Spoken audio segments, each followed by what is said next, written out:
Okay, so today we're going to talk about pet obesity.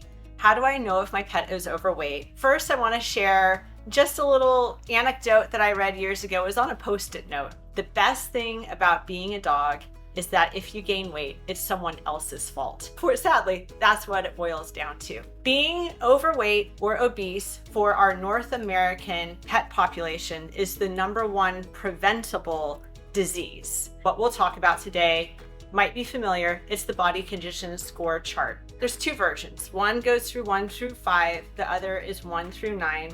I use the 1 through 9 because it gives a little more of a nuanced rating scale. It's not quite so black and white. It allows a little gray zone and a little wiggle room. It's a little more gentle of a measuring tool. Essentially, how the scale works: 1 is emaciated, 9 is morbidly obese, 4 is normal, and a 5 is the high end of normal. So I like that scale because it at least allows for an acknowledgement of even normal can have a range. It's not just a cut and dried line in the sand. The most interesting thing about this chart, though, that may not be as common of knowledge, but it's really helpful when trying to develop a weight loss plan for a pet. Every number above 5 on that scale represents an increment of 10% overweight. If you use the chart, and you may do this in conjunction with your veterinarian, and it's determined your pet is a 6, this means your pet is 10% overweight.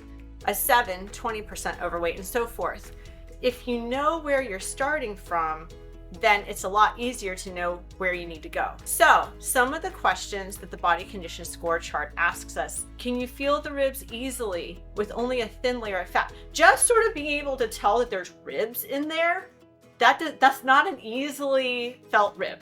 It has to be really readily noticeable. If it's just sort of like a rib exists somewhere in here, I felt something hard under there, then pretty confident you're above 5 on the chart. The next question is there a well-defined waist? And so oftentimes this is determined by looking at your pet from above.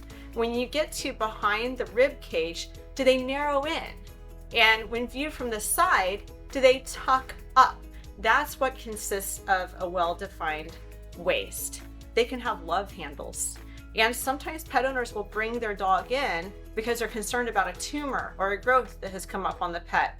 And it's typically just kind of farther back on the waistline. It's going to be fairly symmetric and smooth, and it's a bulge. That's a love handle. It's not a growth or a tumor.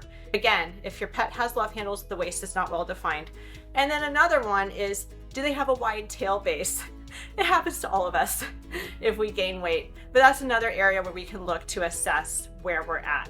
A great resource that I really enjoy using as a tool is a website called the Pet Nutrition Alliance. Once we pull up that website, we select our species and we put in their current weight, and there's a sliding bar, and we select where they are on the body condition score chart. Maybe they're a 6, a 7, wherever they are currently. And from there, it's going to tell us how many calories that pet should eat per day and what their target weight is.